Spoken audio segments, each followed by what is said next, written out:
Hello everyone, and welcome to another beer review. Oh, I've just done a video there and I really kicked off. It was a Wednesday video and oh Jesus, I really kicked off in that one. I kicked off at everything. I kicked off at the whiskey industry, I kicked off at beer brewing industry, I kicked off at craft beer drinkers. Oh God, everything. I feel great for it, I really do. I feel as if I'm, how would you say, I've kind of expelled the demons. It's wonderful. But hopefully this is definitely a Sunday video, because today we're on Holden's Black Country Bitter. Don't know why I'm saying it in that accent, because it's Dudley, isn't it? Don't make no, what was it? Tarabbit. Oh, because it's saying aye. Black Country Bitter. Lovely. I used to work with a guy that was from Dudley. I'm not going to say his name, but it was kind of interesting. There's a lot of actually going on, and Tarabbit and Arcatis and Arcatis. It's alright, isn't it? And it's lovely. So yes, so we're doing this one. Now, a bit of a strange one, because these beers turn out initially to be quite the bargain when you buy them online from the brewery. Because yeah, it's wonderful, because you think, oh, they're working out about, just under $1.90 a bottle. That's bloody good and everything else, until the shipping cost is added on. And I bought 2 packs, so I did, of beer. Wait a minute, that's quite a bit. It's a bit fucking skew with that one. Anyway, but the charge was £17, which takes the price up by a fair margin. It takes it up to about, what, over $2.30 a bottle. And you're thinking, Jesus, that's a hell of a bloody price increase.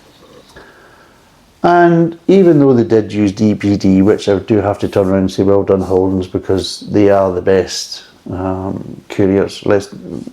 Hands down, let's not beat about the bush.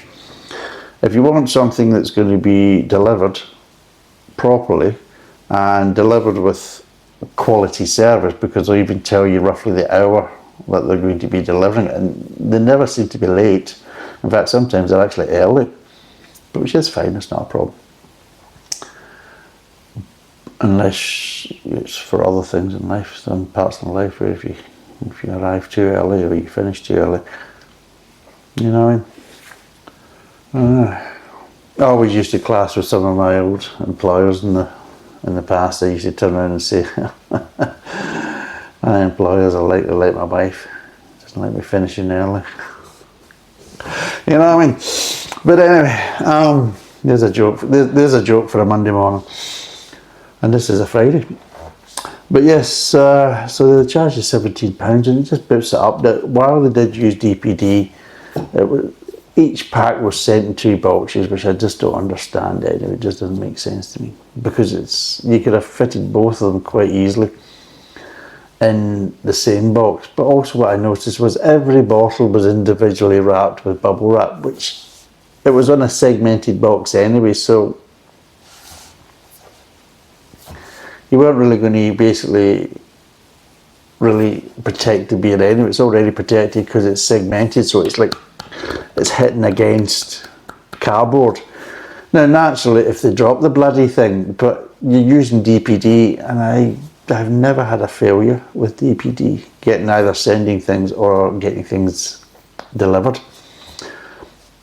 Hands down, like I says, and this isn't a promotion, I'm just talking about my experiences, my opinion, and I've never had them fail me. I've had every other courier fail me, but not DPD. And even when times when I've actually failed the courier because I've ordered stuff thinking I'm going to be in a certain place, and then things have changed and I'm not going to be there, I can still go online and say, well, can you just deliver it to your local, the closest kind of delivery point, and I'll just collect it there. And it's like that. It's like the service goes beyond just delivering. If things in your life change, you can make changes to your delivery point and everything else, and it's just like, this is what you need. You know, this is professional service, and while I understand that professional services and everything else may require a higher fee, £17, you know. So what was it? It was just over 40 quid was what I paid for the beer, and then I'm over 60 quid with delivery added on. You think, come on, son, you know, can run the piss. But anyway, like I said, we're doing the bitter. It's 3.9%, 500ml. What I will do, I will put both prices down before delivery and after delivery, you know, so that type of thing. And then if you are ever going to order from this brewery, then make sure you order enough to kind of, because obviously the more you order, I mean, I don't know which point does the price go up, because obviously it must go in weight. So I think obviously when you get to a certain point, then obviously the price is going to go up to another stage and go on and so forth. But my view is try and get as many beers as you can with a £17 delivery, because in that basis then it's not going to have so much of an effect on the kind of final price of the beer plus delivery per bottle. And then hopefully you'll get it to more, if you can get it closer to the £2 mark, then you're winning a watch, you know, from that point of view, because obviously the brewery's not going to do you any favours. So what's written on the back of this? Black Country Bitter, pale golden colour with a subtle yet delicate aroma of English fuggles combined with classic Maris Otter malt, which leads to a deliciously balanced, which I do like a balanced beer. Most adults do if they're a beer drinker. Deliciously balanced bitter, full of flavour and character. An uncompromising traditional Black Country Bitter. Enjoy with pies, ploughmans and robust salads.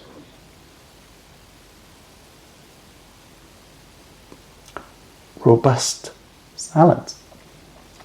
That's a new one. That's progressive. What would you class as a robust salad? I mean, in my mind, I'm not thinking, if you say salad in the Western world, you're thinking kind of green leaves and kind of lighter vegetables and that type of stuff. Whereas in Eastern countries like Russia and Eastern Europe, if you say a robust salad, they'll think of traditional salads just made from vegetables of like kind of carrots and peas and potatoes and all this kind of stuff. Like Olivier salad or vinaigrette or these type of things, they're a kind of robust salad. I don't think you really have a robust salad so much in the Western world, because again, even if you put a kind of a heavier sauce on it, like say a Caesar dressing, then it's still a hell of a lot lighter than say an Olivier or a vinaigrette, you know. So I don't know. So what the hell do they mean by a robust salad? What the hell are they turning around and think, well, this beer goes well with a robust salad? What the hell are they playing at? What are they up to? You know, deviants, you know, thinking, well, does this go with a robust salad? You stop going on with your robust salad, you're always going on about them. How about the wife, mate? Never mind, just put it back in the fridge and let's concentrate on the beer, for God's sake, you and your robust salad, you freak. I'm sure it's saying something like that, is it? Pies, I can understand that. Ploughmans, well, anything goes for the ploughmans and that type of stuff, because you need something to kind of wash down the kind of drier ingredients. And that's it, nothing else. The only thing it tells me the ingredients is water, malted barley, sugar. Really, there shouldn't be any sugar. If you want sweetness, and the sugar in that should really be coming from your wort, when you're basically using the enzymes to kind of convert the natural starches in the grains to kind of natural sugars. You really shouldn't be adding it. And it says wheat and hops. So that's always a slightly disappointing, because I just don't, I mean, I know lots of beers are made with inverted sugars and everything else, and plenty of people say, well, you need it and all that. Well, you don't need it. And you can live quite easily without it. And if you don't believe me, go and watch Slurpy Dave and his channel, because he lives in the Isle of Man, where they're not allowed to add inverted sugars and things like that. So I guess all the flavours just come from the natural process of extracting the sugars from the starts, using your process of your mash. You know, it's a normal thing. That's what the tradition was. And look at some lovely beers over there, so go figure, eh? So just because you can, and just because other people are doing it, again, doesn't mean you should. So let's crack this open and see what it's like. Ha ha! Glass, bottle, bottle, glass, pour. I'm actually looking forward to this because I hopefully expect to get a bit more with this. Well, I'm looking for more. There we go. That's an easy pour. There we go. It does look a bit lighter, but again, I mean, bitter is the original amber ale. Just because they took the bitter and decided to kind of piss about with it and everything else and add all and sundry piss water and God knows what else, additional ingredients and God knows what. Originally the bitter, well, you could have different shades of it, which of course now the bitters are kind of more associated with kind of slightly darker, kind of chestnut coloured beers, which were really more kind of brown ales. And again, the amber ale is not, it's not a traditional beer style. It's a kind of manufactured beer from basically taking bitters, but you know, reducing the bitter back end and then adding other kind of ingredients to try and make this wonderful amber ale nonsense. Amber ale is not a proper traditional beer type. It's more of a modern kind of connotation. When I'm saying modern, maybe not up to this point, but 30, 40 years ago it was the newer type. The progressiveness had managed that, eh? Christ. Smell like, well again, it looks not too bad. I mean, obviously with maybe about half a finger head, it's kind of died down a bit, but you can see it's kind of still lively, it's clinging to the glass and everything else. Smell wise, first thing I'm getting is lovely caramel, which is what you expect to get, because it should be a malt forward beer with a decent amount of hops there to give you a decent kind of bitterness at the back end. And it's got this nice kind of syrupy caramel kind of, you're getting kind of, just by the smell of it, you're getting kind of like kind of a lighter caramel, darker caramel, and maybe a little hint of toffee there as well. You know, you smell as if you're almost in a sweet factory, but that doesn't kind of transfer over to being sweet. That kind of transfers over to body and everything else and that type of stuff. So I don't ever think it's just, you know, if you smell kind of these kind of smells, it's got to be sweet. But yeah, it's lovely. But again, how much is that is also inverted sugar? Well, But anyway, let's see what it tastes like.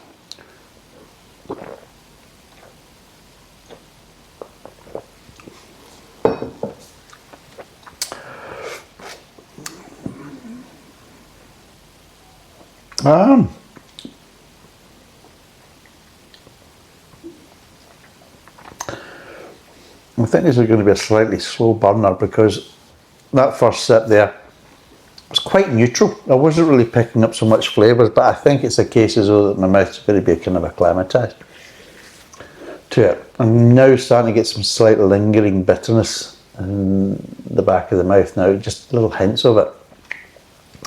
So I think once, you know, I've had a few sips of this, the mouth will get acclimatised and will start picking up a lot more of the flavours.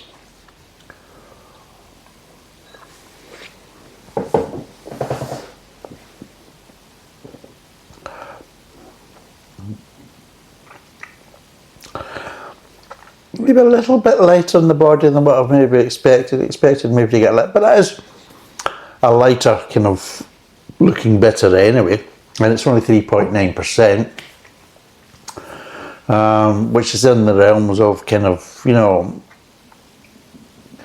kind of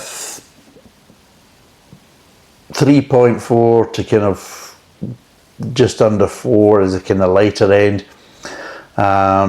again, from kind of 3.7 upwards to kind of 4.5 is a kind of like the kind of higher end, the kind of slightly darker side of the bitter kind of range from that. But this is the kind of lighter range and the kind of slightly darker range. Well, I mean, I'm saying 3.7 because you can get some darker ones at 3.7, but normally they're kind of closer to 4, up to 4, 4.5. Sometimes even going up to it's 4.7. Yes, they're just crazy, you know, just pushing the boat. But yeah, it is a slightly kind of lighter one anyway, so I don't expect it to be too intense in the flavours and things like that. And it is designed when it's like, when it's below 4, you're looking at more the kind of slightly easier drinking side, although it's very close at 3.9%. You know, it could go either way, you know. It just depends what side of the unit you're on, you know, where the ball's coming.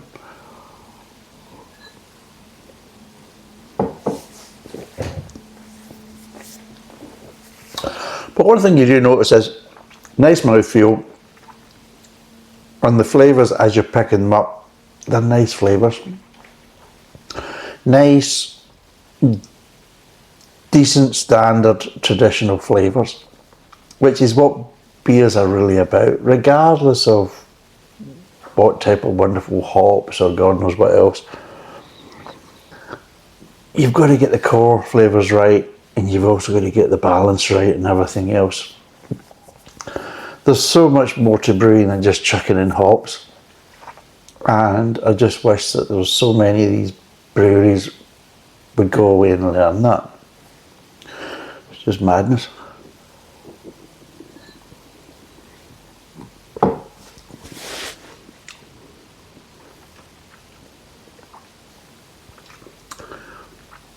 If you look at it as a lighter southern bitter, it's got a bit more to it than that. But if it's like kind of slightly halfway house, it's like kind of slightly in between a lighter southern bitter and a lighter Yorkshire bitter, and it just kind of like getting a bridge in the gap, and it's quite nice. You are getting that kind of fuggles, but again, they've got the balance right with the fuggles, that they haven't gone too much, that you're starting getting the old coriander effect, so you're not getting the kind of soapiness, which is quite nice, because fuggles can sometimes do that to you if you don't get the balance right. And overall, I would say it's a nice balanced beer, but it is on the lighter end, which again, I don't see it as a bad thing, because I feel that this is what they were looking to get, was to get a lighter bitter. I mean, this nicely chilled on a summer's day would be lovely.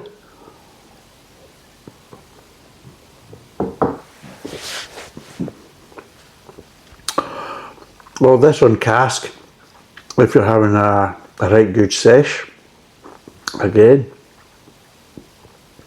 you can't go wrong. And yeah, you're just getting some really nice kind of malty tones. You get some nice, slightly, I think again because of the sugar side, you're getting slightly kind of between the malt and the sugar, the sweetness is also providing kind of like what I would call false honey tones. They're not really honey tone kind of things, but they're kind of the way the malt and the sweetness. I mean, there's a sweetness there. It's not overly sweet, but there's a bit of sweetness there, and I think just the way that sometimes if malt mixed with a sweetness that isn't really coming from the actual malt, then you start getting these slight honey tones, which is I think one of the reasons why certain brewers use inverted sugars is to get the honey tones. We'll put the malt in, the malt will provide a certain level of sweetness, we'll add a little bit extra, and we can start maybe getting some of these honey tones in the mid-tongue, you know, and that's how they're basically doing it, which is fine. But I just find that overall, a traditionally brewed beer without inverted sugars is actually, for my palate, preferable. Other people, well, they would rather have inverted sugars in the beers. which is fine. But I think there should be a market for both. And the Isle of Man is a good example of proving that they don't have that. And yes, they're enjoying their beers over there, and tourists go over there and enjoy their beers and everything else. And it just shows that you don't need it. And people enjoy beer without inverted sugar. But there's plenty of beers out there that are made by well-known and well-respected breweries that do use inverted sugars, that people enjoy their beers and everything else. And I think it's a case as though there should really be more of a market for both kind of types of beers, without the inverted sugars and with inverted sugars. Not a case of traditional beers with inverted sugars, or traditional beers where we have inverted sugars but we'll hop it off the tits with new old hops and call ourselves progressive. Oh, yeah. Bastards. Right, shall we break down these flavours?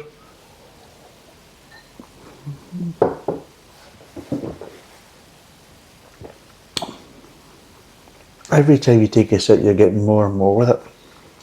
Start off, you get some nice malty tones. Like I say, you're getting a couple of different levels. You get a nice kind of lighter caramel, you get a slightly darker caramel, and just little hints of the toffee. Not too much, and it helps just to kind of keep it on the lighter end. Nice little bit of sweetness and a nice little bit of grain. And that goes on quite well.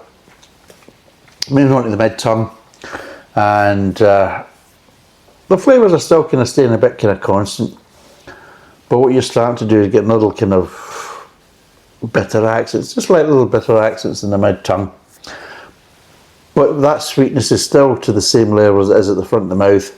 And just as it kind of gets to the kind of middle of the mid-tongue, you're starting to get some bits and bobs there with how would I say, kind of mixing with the malt, and it's giving you these kind of light honey tones at the back end. So from the mid-tongue to the kind of moving over to the kind of back of the mouth, just getting little light honey tones, and you get these little bit of bitternesses there. It just makes it kind of interesting in the mid-tongue. But these bitternesses slightly give you a little bit more at the back end, not too much. It's not overly bitter, but you're just getting a little bit more of the strength of the bitterness near the back end. Overall, it's actually a very, very nice beer. But what would I give it out of 10? Now, this is a strange one though, because I'm enjoying this beer. It's not my favourite style of bitter, but I can still appreciate and enjoy the beer that it is. So on that basis, what would I give it? There's a question. But overall, it's actually quite nice.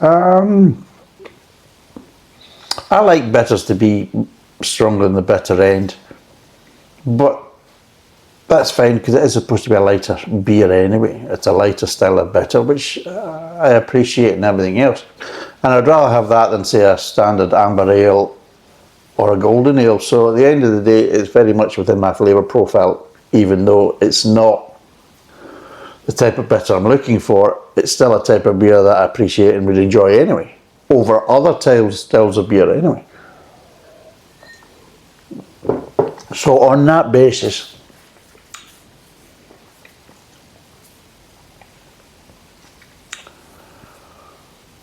bringing price into it and everything else, I'm going to give it a 6.5 out of 10. If they weren't charging so much for the delivery, then I'd probably give it a 7 out of 10. But I would say a 6.5 out of 10 is a good honest one, going by price. Obviously, if I was buying in a pub and tasting it on cask and just paying a normal kind of pint price, then it wouldn't be an issue. But the problem is, you need to calm down on your delivery costs, because you are profiteering on your delivery costs. Don't try and make out you're not, you are. And that's not particularly fair to the punters. You want people to buy your beer, don't screw them twice. You're making the profit on the beer, right, but don't hit them again on the delivery. That's not particularly fair, and you're not going to build up brand loyalty, and you probably won't get the repeat orders in sales by doing that. So you've got to show a little bit. But I know they do a subscription service, I think, as well, so you can obviously get money off with that. So maybe that's why they're pushing it. Well, if you want our beers, if you go to the subscription service and you maybe get better discounts, or maybe the delivery cost is lower. But unfortunately, I'm not a member, so I can't tell you exactly what that delivers. But anyway, it's 3.9%. It's 500ml. I'll put both prices down. It's an easy 6.5 out of 10. It's actually a very nice, easy drinking beer. Thanks for watching. Cheers, and bye for now.